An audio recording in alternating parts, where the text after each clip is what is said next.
ಎಲ್ರಿಗೂ ನಮಸ್ತೆ. Welcome back to my channel Nagamani kitchens and ವ್ಲಾಗ್ಸ್ಗೆ.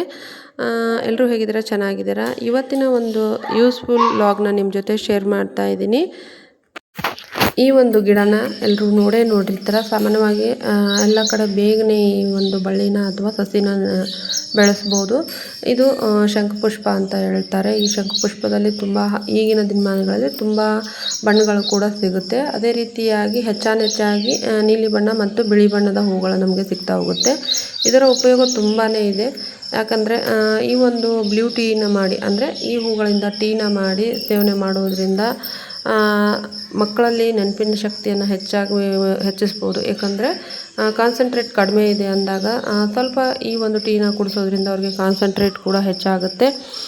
ದೇವರಿಗೆ ಅಷ್ಟೇ ಅಲ್ಲದೇ ನಾವು ಕೂಡ ಮನುಷ್ಯರು ಕೂಡ ಈ ಹೂಗಳ ಉಪಯೋಗನ ಪಡ್ಕೋಬೋದು ಅಂತ ಹೇಳ್ತಾ, ಅದೇ ರೀತಿಯಾಗಿ ಮಾನಸಿಕವಾಗಿ ಒತ್ತಡ, ಅಂದರೆ ಮಾನಸಿಕ ಒತ್ತಡ ಇರೋರು ಈ ಒಂದು ಟೀನ ಕುಡಿಯೋದ್ರಿಂದ ಮೆದುಳಿನಲ್ಲಿ ಸ್ವಲ್ಪ ರಿಲ್ಯಾಕ್ಸೇಷನ್, ಅಂದರೆ ಸಮಾಧಾನಕರವಾದ ಫೀಲಿಂಗ್ ಕೂಡ ಬರುತ್ತೆ. ಹಾಗೆ ಕೂದಲಿನ ಸಮಸ್ಯೆಗೂ ಕೂಡ ಇದು ತುಂಬಾ ಒಳ್ಳೆಯದು. ಯಾಕಂದರೆ ಈ ಒಂದು ಸಸಿಲಿ ಎಲೆ, ಹೂವು, ಬೇರು ಎಲ್ಲವೂ ಕೂಡ ತುಂಬಾ ಉಪಯೋಗಕಾರಿಯಾದ ಒಂದು ವಸ್ತುಗಳಂತಲೇ ಹೇಳ್ಬೋದು. ಮತ್ತು ಚರ್ಮ ಕೂಡ ಸುಕ್ಕುಗಟ್ಟೋದಿಲ್ಲ ಈ ಒಂದು ಟೀನ ಸೇವನೆ ಮಾಡೋದ್ರಿಂದ.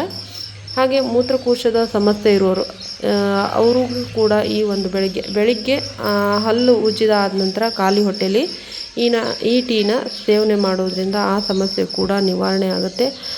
ಅದೇ ರೀತಿಯಾಗಿ ಈ ಹೂಗಳನ್ನು, ಅಂದರೆ ನಾವು ಒಣಗಿಸಿಯೂ ಕೂಡ ಈ ಹೂಗಳ ಉಪಯೋಗನ ಪಡ್ಕೋಬೋದು.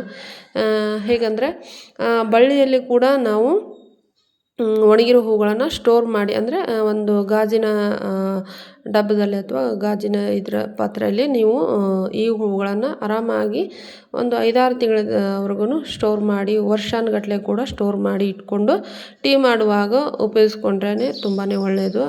ಅಲ್ಲಿ ಒಂದು 5-6 ಹೂಗಳನ್ನು ಹಾಕಿ, ಕುದಿಯೋ ನೀರಲ್ಲಿ ಒಂದು 5-6 ಹೂಗಳನ್ನು ಹಾಕಿ, ಅದು ಬಾಯ್ಲ್ ಆದಮೇಲೆ ಸ್ವಲ್ಪ ನೀಲಿ ಬಣ್ಣಕ್ಕೆ ಬರುತ್ತೆ. ಅದನ್ನು ಶೋಧಿಸಿ ಅದಕ್ಕೆ ಸ್ವಲ್ಪ ನಿಂಬೆ ರಸ, ಜೇನುತುಪ್ಪ ಅಥವಾ ಬೆಲ್ಲವನ್ನು ಹಾಕಿ, ಜೇನುತುಪ್ಪ ಸೇವನೆ ಮಾಡದೇ ಇದ್ದರೆ ಬೆಲ್ಲವನ್ನು ಹಾಕಿ ಮಕ್ಕಳಿಗೂ ಕೂಡ ಕೊಡ್ಬೋದು, ದೊಡ್ಡವರು ಕೂಡ ಈ ಟೀನ ಕುಡಿಬೋದು. ಒಟ್ಟಿನಲ್ಲಿ ತುಂಬಾ ಪ್ರಯೋಜನಕಾರಿಯಾದ ಈ ಒಂದು ಶಂಖಪುಷ್ಪದ ಉಪಯೋಗವನ್ನು ನಾವೆಲ್ಲರೂ ಪಡೆದುಕೊಳ್ಳೋಣ ಅಂತ ಹೇಳ್ತಾ, ಹಾಗೆ ಇದನ್ನು ನಿಮಗೆ ಎಲ್ಲಾದರೂ ಈ ಹೂಗಳು ಸಿಕ್ಕರೂ ಕೂಡ ಆರಾಮಾಗಿ ನೀವು ತೊಗೊಂಡು ಬಂದು ಬಿಸಿಲಲ್ಲಿ ಅಥವಾ ಬಿಸಿಲಿನಕ್ಕಿಂತ ಹೆಚ್ಚಾಗಿ ನೆರಳಲ್ಲಿ ಸ್ವಲ್ಪ ಒಣಗಿಸಿ ಕೂಡ ಸ್ಟೋರ್ ಮಾಡಿ ಇಟ್ಕೋಬೋದು. ಈಗ ನಾವು ತೋರಿಸ್ತಾ ಇರೋದು ಅದರದ್ದು ಬೀಜ, ಅಂದರೆ ಬಳ್ಳಿಯ ಬೀಜ. ಸ್ವಲ್ಪ ಪಕ್ವತ್ತಾದ ಮೇಲೆ ಆ ಬೀಜಗಳನ್ನು ಕೂಡ ಸ್ಟೋರ್ ಮಾಡಿ ಇಟ್ಕೊಂಡು ಬೀಜಗಳನ್ನು ಹಾಕೋದ್ರಿಂದ, ಅಂದರೆ ನೆಲದಲ್ಲಿ ಅಥವಾ ಪಾಟಲ್ಲಿ ನೀವು ಬೆಳೆಸೋದ್ರಿಂದ ತುಂಬ ಸುಲಭವಾಗಿ ಈ ಗಿಡನ ಬೆಳೆಸ್ಕೋಬೋದು ಅಂತ ಹೇಳ್ತಾ, ಈ ಒಂದು ವಿಡಿಯೋ ನಿಮ್ಮೆಲ್ಲರಿಗೂ ಇಷ್ಟ ಆಗಿದೆ ಅಂತ ತಿಳ್ಕೊಂಡಿದ್ದೀನಿ. ಹಾಗಾದರೆ ಯಾರ್ಯಾರು ನನ್ನ ಚಾನಲನ್ನು ಸಬ್ಸ್ಕ್ರೈಬ್ ಮಾಡಿಲ್ಲ, ಅಂದರೆ ಮರೆತು ಕೂಡ ಯಾರು ನನ್ನ ಚಾನಲನ್ನು ಸಬ್ಸ್ಕ್ರೈಬ್ ಮಾಡಿಲ್ಲ, ಪ್ಲೀಸ್ ಸಬ್ಸ್ಕ್ರೈಬ್ ಮಾಡಿಕೊಂಡು ಸಪೋರ್ಟ್ ಮಾಡಿ ಅಂತ ಕೇಳ್ತಾ ಇದ್ದೀನಿ. ಇಲ್ಲಿವರೆಗೂ ನನ್ನ ವಿಡಿಯೋನ ನೋಡಿದ್ದಕ್ಕೆ ತುಂಬ ಧನ್ಯವಾದಗಳು.